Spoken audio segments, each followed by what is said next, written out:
যারা পান খায়, যারা চা খায়, খাবারের পরে পান না খাইলে মজা লাগে না, চা না খাইলে মজা লাগে না। আরবের মধ্যে এরকম হালত ছিল, খাবারের পরে মদের আসর না বসলে এদের আসর জমতই না। এরকম ভাবে মদ আসর আর আসর এত জমা জমত। আমার আল্লাহ পাক রব্বুল আলামিন বলেন, এটা এমন একটা জিনিস, এটার ভিতরে বান্দা অনেক কল্যাণ থাকলে এটার গুনাহটাই বেশি। ويسألونك عن الخمر والميسر قل فيهما اسم كبير ومنافع للناس وإثمهما أكبر من نفعهما। এটার যে উপকারটা আছে, উপকারটা চাইতে ক্ষতিটাই অনেক বেশি। যদিও উপকার আছে অল্প, কিন্তু গুনাহটা অনেক মারাত্মক। উপকার সাময়িক মজা দিবে, সুস্থতা কি বলে সতেজতা দিবে, কিন্তু চিরস্থায়ী জাহান্নাম ওই বান্দার জন্য বরাদ্দ হয়ে যাবে। সাহাবা একরাম এই কথা যখন শুনলেন তখন তারা চিন্তা করলেন, আরে আমার আল্লাহ পাক রব্বুল আলামিন চাইলেই তো পারতেন একভাবে হারাম করে দেওয়া। মক্কায় মদ খাওয়া নিয়া একটার সঙ্গে টাল হয়ে থাকতো, একজন আরেকজনকে মারতো, এই করতো সেই করতো, নামাজের মধ্যে দাঁড়া দাঁড়া এলোমেলো কথা বলতো। একবার শরাব খাওয়ার পর, পান করার পর কিছু সাহাবা নামাজের মধ্যে দাঁড়াইলেন। নামাজের ভিতরে একজন তেলাওয়াত করতেছে, কুল ইয়া আইয়ুহাল কাফিরুন লা আ'বুদু মা তা'বুদুন আ'বুদু মা তা'বুদুন। সে নামাজের ভিতরে বলা দরকার ছিল যে আমরা তার ইবাদত করি না, তোমরা যারটা করো। সে বলতেছে আমিও তার ইবাদত করি, তোমরা যারটা করো, মানে মূর্তির ইবাদত করে।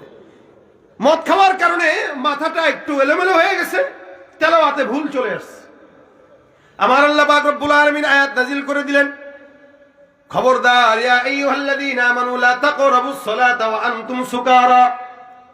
এ পয়গম্বর, সাহাবাত মাইনদেরকে জানা দাও, উম্মতকে জানা দাও, এরা যেন নামাজের কাছেও না যায়, নেশাগ্রস্ত অবস্থায় যেন নামাজের ধারের কাছেও না যায়। কারণ নামাজের ভিতরে মশা যখন করে এরা মসজিদের মধ্যে যায়, এদের জবান দিয়া দুর্গন্ধ আসে, আর নামাজের মধ্যে এলোমেলো তেলাওয়াত করে। সুতরাং খবরদার, এটা মদ নিয়া 2 নম্বর আয়াত, কোন ইমানদার মুমিন যেন নামাজের কিনারাও না যায় নেশাগ্রস্ত অবস্থায়। ومن الناس من يقول آمنا بالله ومن الناس من يقول آمنا بالله وباليوم الآخر وما هم بمؤمنين। মানুষের ভিতরে একদল থাকবে যারা নিজেরা নিজেদেরকে মুমিন দাবি করবে। আল্লাহ পাক রব্বুল আলামিন বলেন, এরা যতই নিজেকে ইমানদার বলুক, মুমিন বলুক না কেন, আমি আল্লাহ ঘোষণা করলাম এরা একটাও মুমিন নয়, এরা ইমানদারও নয়। মানুষের সামনে এসে বলবে আমি ইমানদার, ইসলাম আমিও বুঝি, কম বুঝি নাকি মিয়া, 70-80 রাকাত তাহাজ্জুদ পড়ি, কথা কয় না, কম বুঝি মিয়া, 70-80 রাকাত তাহাজ্জুদ পড়ি, কি বলেন আপনারা? ইসলাম আমরাও বুঝি, ঈমান আমিও আনি, আখিরাত আমিও বিশ্বাস করি, কিন্তু আল্লাহ বলেন কি ওমা হুম বিমুমিনিন, এগুলো একটাও মুমিন না, সব ভণ্ড। চাপাবাজি দিয়ে ইসলাম চলে না।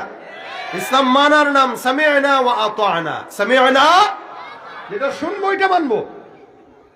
এইজন্য আল্লাহ পাক রব্বুল আলামিন বলেন, ইয়া আইয়ুহাল্লাযীনা আমানু আমিনু বিল্লাহি ওয়া রাসূলিহি ওয়াল কিতাবিল্লাযী নাযালা আলা রাসূলিহি ওয়াল কিতাবিল্লাযী আনজালা মিন ক্বাবলিক। আল্লাহ পাক রব্বুল আলামিন বলেন, বান্দা ইমানদার, তোমরা মুমিন হয়ে যাও। ইমানদারকে আল্লাহ পাক মুমিন হওয়ার জন্য আদেশ করলেন। ইমানদার তো এমনি ইমানদার আছে, আবার কেন মুমিন হওয়ার জন্য বললেন? আমার আল্লাহ পাক রব্বুল আলামিন বান্দাকে বারবার মুমিন হওয়ার জন্য আদেশ দেয়। নবী করিম সাল্লাল্লাহু আলাইহি ওয়াসাল্লাম বলেন, আল ঈমানু হুয়া কাওলুন ওয়া ফি'লুন ইয়াজিদু ওয়া ইয়ানকুসু। আল্লাহর নবী বলেন, ঈমান এমন একটা জিনিস, এটা কওলের মাধ্যমে হয় আর ফি'লের মাধ্যমে হয়। জবানের মাধ্যমে বান্দা স্বীকার করে নিবে লা ইলাহা ইল্লাল্লাহ মুহাম্মাদুর রাসূলুল্লাহ, আর ফি'লের মাধ্যমে ইসলামের যত হুকুম আহকাম আছে এগুলো মানবে, যেগুলো নিষেধ আছে এগুলো থেকে নিজেকে হেফাজত করবে। রাসূল বলেন, এই 2টা কাজ করতে গেলে ইয়াজিদু ওয়া ইয়ানকুসু, কখনো ঈমানটা বাড়ে কখনো কমে। ঈমান বাড়ে আর কমে, এটার মানে হলো বান্দা যখন ঈমানের কাজ করে, নেকের কাজ করে, ভালো কাজ করে, ওই বান্দার ঈমানের নূরের পাওয়ারটাকে আমার আল্লাহ রাব্বুল আলামিন বাড়ায়া দেয়। ইয়াজিদু ওয়া ইয়ানকুসু, আর যখন কোনো বান্দা গুনাহের কাজ করে, কোন ঈমানদার যখন গুনাহ করে, জিনা করে, কোন ঈমানদার যখন হারাম কাজের ভিতরে যুক্ত হয়, আমার আল্লাহ পাক রব্বুল আলামিন বান্দার কলব থেকে ঈমানটাকে সরায় নিয়ে যায়। যখন ওই বান্দা গুনাহটা শেষ করে আবার বান্দার কলবে ঈমান ঢুকে যায়। নবী বলেন বান্দা গুনাহের মাধ্যমে ঈমানের নূরটা কমে যায়, আর ইবাদত নেকের মাধ্যমে বান্দার ঈমানের পাওয়ারটাকে আল্লাহ পাক বাড়ায় দেয়। সাহাবা একরাম ডাক দেয়া কয়, ইয়া রাসূলুল্লাহ, আমরা যে ঈমানদার এটা বুঝবো কিভাবে? নবী করিম সাল্লাল্লাহু আলাইহি ওয়াসাল্লাম বলেন, তোমার ঈমানটা আছে কতটুকু আছে এটা বোঝার একটা মাধ্যম। আল্লাহর নবী সাল্লাল্লাহু আলাইহি ওয়াসাল্লাম বলেন, ঈমানটা বোঝার অন্যতম মাধ্যম হলো বান্দা তুমি নেক কাজের মধ্যে যুক্ত হয়ে যাও। কোন বান্দার নেক কাজ যখন করবে, নেক কাজ করার পর যদি বান্দার দিলের মধ্যে মজা লাগে, নবী বলেন তুমি খারাপ কাজ করবা খারাপ লাগবে, ভালো কাজ করবা ভালো লাগবে। নামাজ পড়তে গেলে ভালো লাগে, যাকাত দিলে ভালো লাগে, রমজানের রোজা রাখলে ভালো লাগে, পর্দা করলে ভালো লাগে, কোরআন তেলাওয়াত করলে ভালো লাগে, জিকির করলে ভালো লাগে। আল্লাহর নবী কয় কোন বান্দার নেক কাজ করার পর যদি ভালো লাগে, ওই বান্দাটা ঈমানদার, এই বান্দার ব্যাটারির চার্জ আছে। আর যে বান্দার নেক কাজ ভালো লাগে না, মসজিদে গেলে বারবার অস্থিরতা লাগে, রোজা রাখলে কেমন যেন শয়তান ওয়াসওয়াসা দেয়, জিকির করতে খারাপ লাগে, তাহাজ্জুদের নামাজ পড়তে মজা লাগে না, অর্থাৎ সমস্ত খারাপ কাজ করতে তার খারাপ লাগে না, ভালো কাজ করতে তার ভালো লাগে না। আল্লাহর নবী বলেন যে ব্যক্তিটার হালত এরকম, ওই ব্যক্তির ঈমানের ব্যাটারির চার্জ নাই বললেই চলে। আমাদের সমাজে এরকম কিছু যুবকরা আছে, এরকম কিছু মানুষ আছে, নামাজের কথা বললে তাদের মজা লাগে না, যাকাতের কথা বললে মজা লাগে না, হারামের কথা বললে খুব মজা লাগে, গানের কথা বললে মজা লাগে। ওই বান্দারাই এরকম বান্দা যাদের ঈমান মুখে মুখে আছে লেকিন অন্তরে নাই। আমার আল্লাহ কয় এগুলো সব হলো ঈমানদার নয়, এরা হলো ভণ্ড মুনাফিক বেঈমান। ভাইরা আমার, এই কারণে ঈমান তিন জিনিসের সমন্বয়। এক নাম্বার তাসদীক বিল জিনান, দুই নম্বরে করার বিল লিসান, তিন নম্বর আমল বিল আরকান। তাসদীক বিল জিনান মানে অন্তর দিয়া বিশ্বাস করা আল্লাহ এক, অন্তর দিয়া বিশ্বাস করবে আমার আল্লাহ একজন, জবান দিয়া স্বীকার করবে আশহাদু আল্লা ইলাহা ইল্লাল্লাহ ওয়া আশহাদু আন্না মুহাম্মাদান আবদুহু ওয়া রাসূলুহু। এটা জবান দিয়া সুন্দর করে স্বীকার করে নিবে। এক নাম্বার অন্তর দিয়া বিশ্বাস করবে আল্লাহ একজন আছে, দুই নাম্বার জবান দিয়া স্বীকার করে নিবে। অন্তর দিয়া বিশ্বাস আমি যেরকম করি আপনারাও করেন, ইহুদিরাও করে, নাসারাও করে। আল্লাহ যে আছে এটা তারাও মানে, তারাও আহলে কিতাব, কিন্তু তাদের মানার মধ্যে আমাদের মানার মধ্যে পার্থক্য হাজার গুণ আছে। কি পার্থক্য? আমার আল্লাহ পাক রব্বুল আলামিন বলেন, ওয়াকালাতিল ইয়াহুদু উযাইরুন ইবনুল্লাহ ওয়াকালাতিন নাসারাল মাসীহ ইবনুল্লাহ। ইহুদিরা ডাক দিয়া বলে উযাইর হলো আল্লাহর পুত্র, ইহুদিরা ডাক দিয়া বলে উযাইর হলো আল্লাহর পুত্র।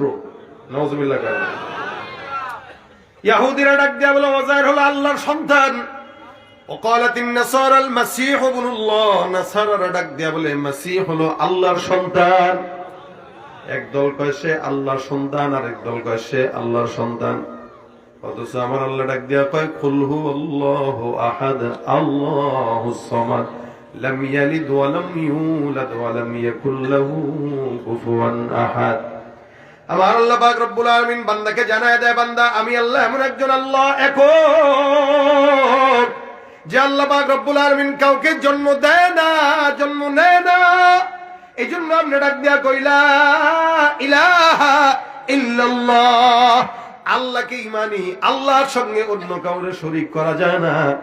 এই জন্য ইমানটা তিনটা জিনিসের সমন্বয়কে বলা হয় তাসদীক বিল জিনান, অন্তর দিয়া বিশ্বাস করব আল্লাহ একজন, যে কারো থেকে জন্ম নেয় নাই, কারো থেকে কাউকে জন্ম দেয় নাই। দুই নম্বর হলো ইকরার বিল লিসান, জবান দিয়া স্বীকার করব, কালেমা পড়ব। তিন নম্বর আমল বিল আরকান, এই যা কিছু বুঝলাম, যা কিছু শুনলাম কোরআনে, যা কিছু আমার আল্লাহ পাক রব্বুল আলামিন দিলেন, এগুলো সব কিছু পুঙ্খানু মানার নাম হলো ঈমান। যেগুলো আল্লাহ পাক নিষেধ করছেন ওগুলো থেকে বেঁচে থাকা, যেগুলো আল্লাহ পাক রব্বুল আলামিন আদেশ করেছেন সেগুলো মানা। জমিনের মধ্যে কোন বান্দা আল্লাহর সমস্ত বিধি নিষেধগুলো মানে চলে, মেনে চলে, ওই ব্যক্তিকে পরিপূর্ণ মুমিন বলা হয়। এই কারণে বলেন ঈমানদার বান্দারা, যুবকেরা গুনাহের মাধ্যমে প্রত্যেকটা বান্দার ঈমান দুর্বল হয়। এই কারণে জাদ্দিদু ঈমানাকুম, রাসূল করিম সাল্লাল্লাহু আলাইহি ওয়াসাল্লাম বলেন, বান্দা তোমরা ঈমানটাকে নতুন করে নবায়ন করে নিও। মাঝে মাঝে ঈমানকে নবায়ন করা, ঈমানকে নতুন করে নবায়ন করার জন্য মুফাসসিরিন ইকরাম বলেন, কেউ যদি 5 বার প্রত্যেক দিন 5 ওয়াক্ত আযানের জবাব দেয়, পাঁচ ওয়াক্ত আযানের জবাবের মাধ্যমে আল্লাহ পাক তার ঈমানকে প্রত্যেকদিন 5 বার নবায়ন করে দিবে।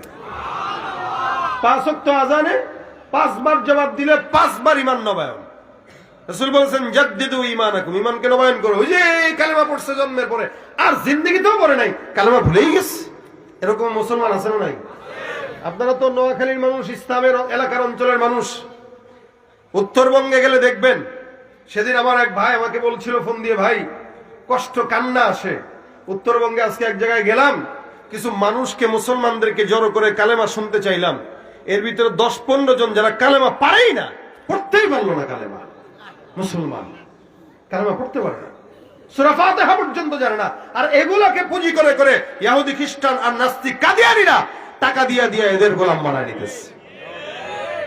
আর আমরা নিজেরা নিজেদের ভিতরে দ্বন্দ্ব লেগে লেগে বাস পরস্ত্রীকাতরতা, হিংসা, গীবত, শিকায়াত করে করে নিজেদের ঈমানকে নষ্ট করে দিচ্ছে। আর ওরা এটার সুযোগ নিয়ে আমাদের ভাইদেরকে তাদের দরে নিয়ে যাচ্ছে। এজন্য জাদ্দিদু ঈমানাকুম, নিজের ঈমানকে নবায়ন করবেন। মাঝে মাঝে ঈমানে মুহাসাবা, আমলে মুহাসাবা, মুযাকারা করে করে অন্যের ঈমানকে নবায়ন করবেন। এজন্য যুবকেরা প্রত্যেকজন আমরা মুমিন। এখানে আল্লাহ পাক রব্বুল আলামিন বলেন ভালো মুমিন হও, ভালো ঈমানদার হও। ঈমানদার যদি কোনো বান্দা হয়, ওই বান্দা নামাজ থেকে শুরু করে হজ, যাকাত সমস্ত হুকুম হাকাম মানবে কি মানবে না?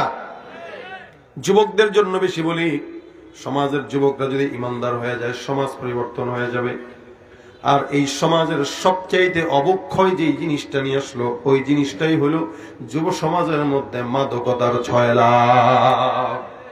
সিগারেট থেকে শুরু হয়, মদের সর্বোচ্চ পর্যায়ে যায় শেষ হয়। সেদিন আমার এক বন্ধু বলতেছে, ভাই এমনও মদ নাকি আছে বিশ্বে, যে সমস্ত মদের বোতলের দামই আছে মিনিমাম 1 কোটি থেকে 1.5 কোটি 2 কোটি এরকম। আমি বলি বলেন কি? বলে হ্যাঁ, এগুলো নাকি বাইরের দেশে বেচে।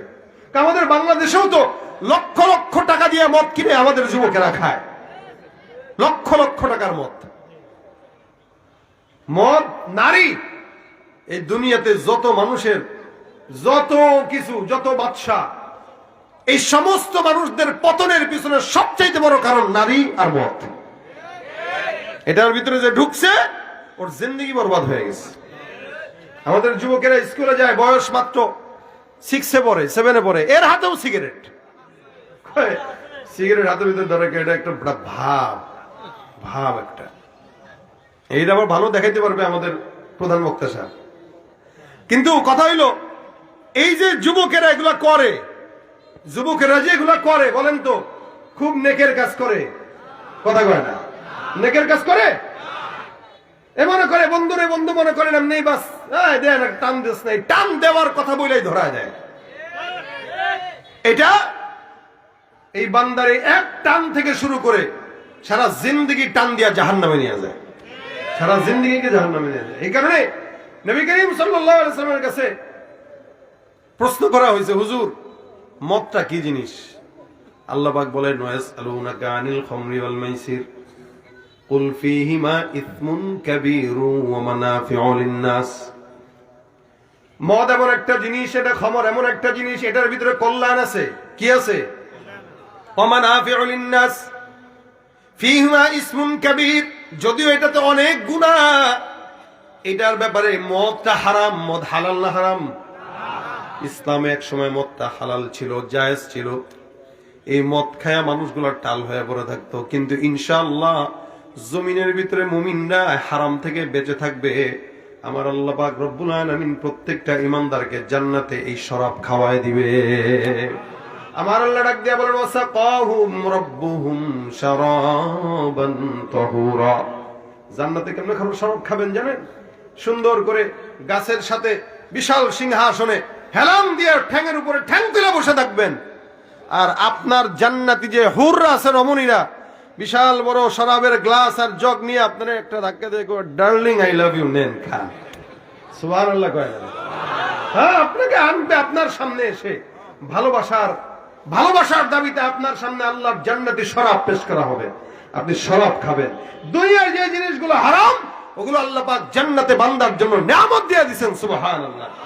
নারী হারাম না হালাল? দুনিয়াতে নারী হালাল না হারাম? হারাম। এই হারাম জিনিসটা জান্নাতে আল্লাহ পাক আপনার জন্য ওপেন করে দিয়ে বলবেন কত লাগবে, নাও জান্নাতে ভোগ করো। দুনিয়াতে এই গান্ধিগুলার জন্য নিজের যৌবন জীবন সব শেষ করছেন। একটা বিয়ে করে শান্তি নাই, খালি একবার এদিকে মাছ না সুলাসা রুবা, তিনটা দরকার, চারটা দরকার, একটারে ঠিক মতো বানতে পারেন আবার দুই তিনটা। এটা মূলত হইল ওই যে খায়ের সাথ, বিভিন্ন দেখবে ভাই এটা বাদ দেন। ইনশাআল্লাহ ইমানদারকে আল্লাহ পাক জান্নাতে নিয়ামত দান করবে ইনশাআল্লাহ। শরাব এখানে ছেড়ে দিবেন, আল্লাহ জান্নাতে জমা করে রাখবো, ওটা জান্নাতে যায় খাবেন। দুনিয়ার মদ আপনাকে মাতলামি শিখায়, পাগল বানায়, আর জান্নাতি শরাব আপনাকে সতেজ রেখে দিবে। সুবহানাল্লাহ, এটা জান্নাতে আল্লাহ দিবেন। জাহিলি জামানায় এরকম মদ, খাবারের পরে তাদের মদটা একদম একটা আসর ছিল। যারা পান খায়, যারা চা খায়, খাবারের পরে পান না খাইলে মজা লাগে না, চা না খাইলে মজা লাগে না। আরবের মধ্যে এরকম হালত ছিল, খাবারের পরে মদের আসর না বসলে এদের আসর জমতই না। এরকম ভাবে মদ আসর আর আসর এত জমা জমত, আমার আল্লাহ পাক রব্বুল আলামিন বলেন এটা এমন একটা জিনিস, এটার ভিতরে বান্দা অনেক কল্যাণ থাকলে এটার গুনাহটাই বেশি। ويسألونك عن الخمر والميسر قل فيهما اسم كبير ومنافع للناس وإثمهما أكبر من نفعهما।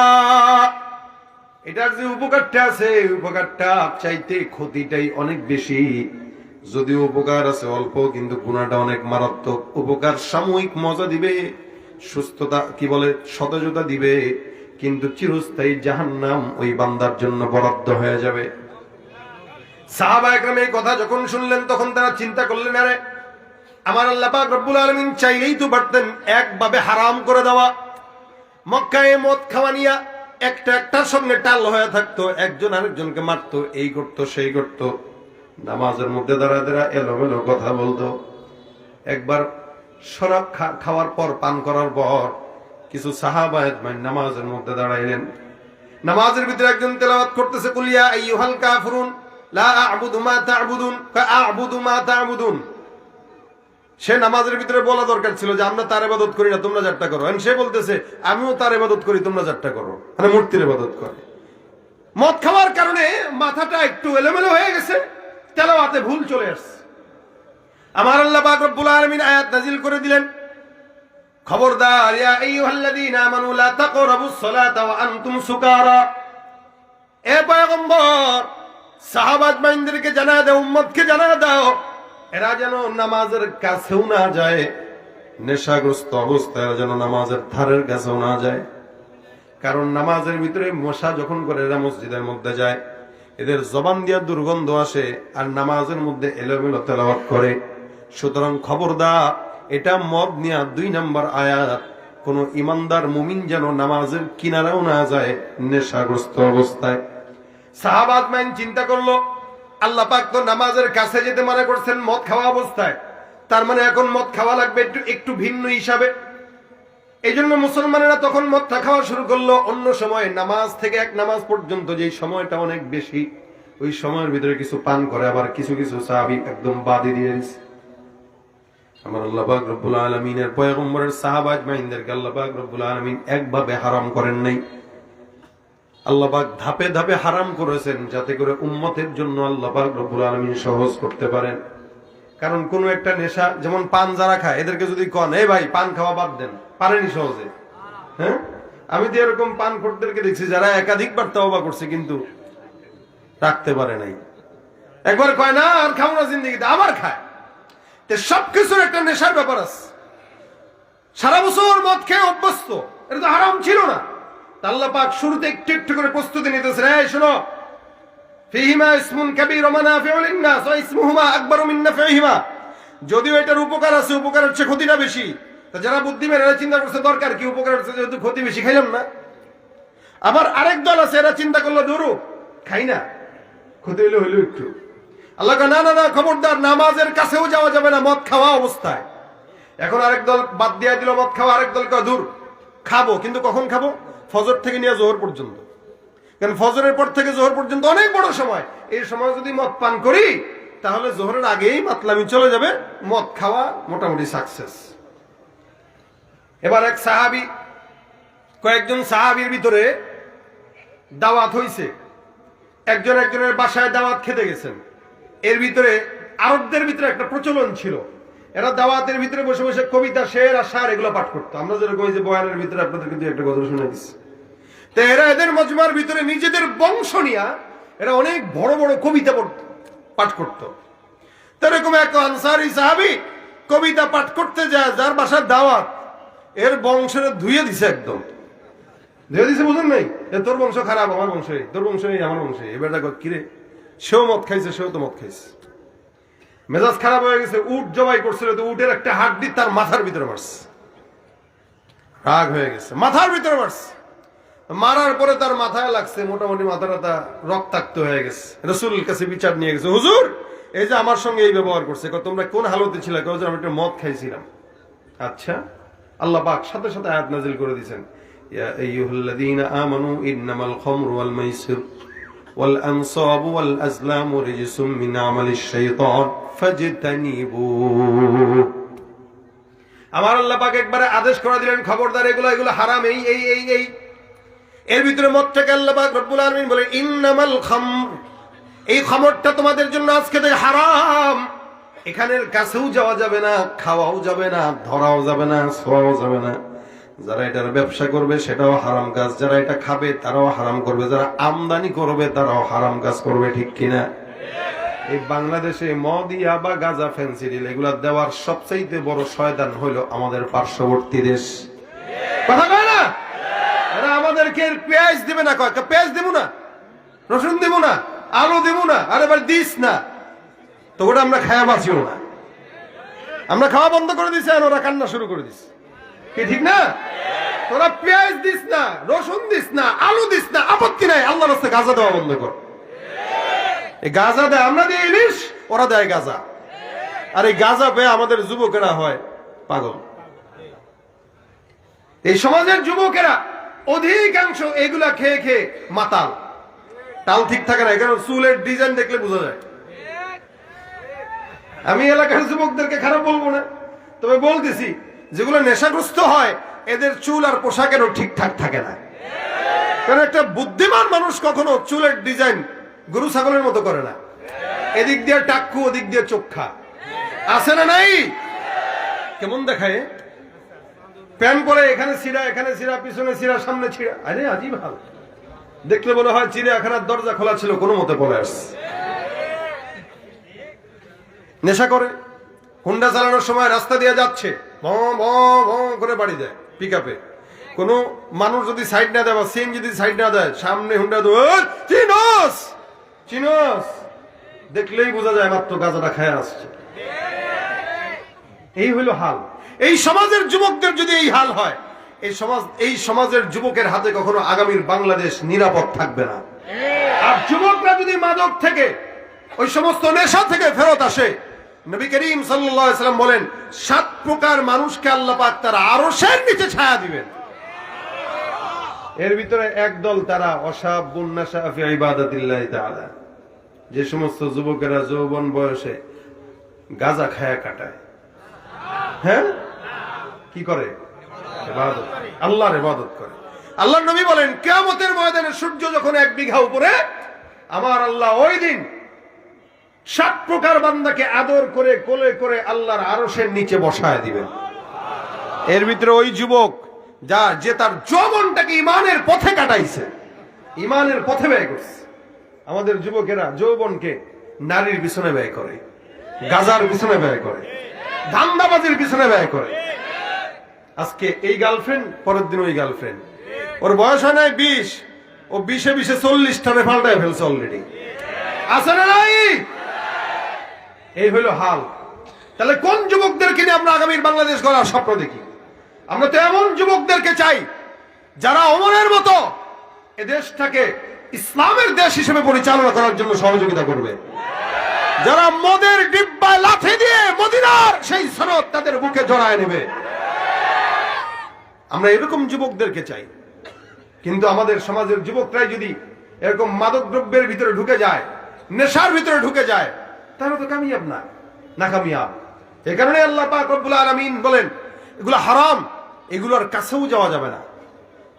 নিকটেও যাওয়া যাবে না। নিকটে নেয় কে? শুরু হয় সিগারেট থেকে। কি থেকে? সিগারেট থেকে শুরু করে। সিগারেট এটা একটা সামান্য জিনিস, টান দিলে কি হয়? এই সিগারেট থেকে শুরু করে একটু একটু করে বাড়ে, বাড়তে বাড়তে বাড়তে বাড়তে সর্বশেষ কোনটা ওইটা না দেখা পর্যন্ত তার ভালো লাগে না। এটা প্রতিযোগিতা থাকে তখন, তুই এটা খাইছিস বেটা, আমি তোর চেয়ে ভালো, আপডেটটা খাবো। এভাবেই শয়তান ওয়াসওয়াসা দিয়া দিয়া গুনাহ করায়। আর এই সমস্ত মদখোর, গাঁজাখোর, ইয়াবাখোরদের দোয়াও কবুল হয় না, আমলও কবুল হয় না, ঈমানও কবুল হয় না। এদের মৃত্যু হয় ওই টাইপের। এখানে সমাজের প্রত্যেকটা যুবক যদি, এই সমাজের প্রত্যেকটা যুবক যদি সমাজ পরিবর্তন করতে চায়, ইসলামের পথে আসার কোন বিকল্প আছে? আছে? আল্লাহ পাক হারাম যেটা করেছেন ওইটার থেকে বেঁচে থাকাটা হলো ঈমানের কাজ। কি বলেন, ঠিক না?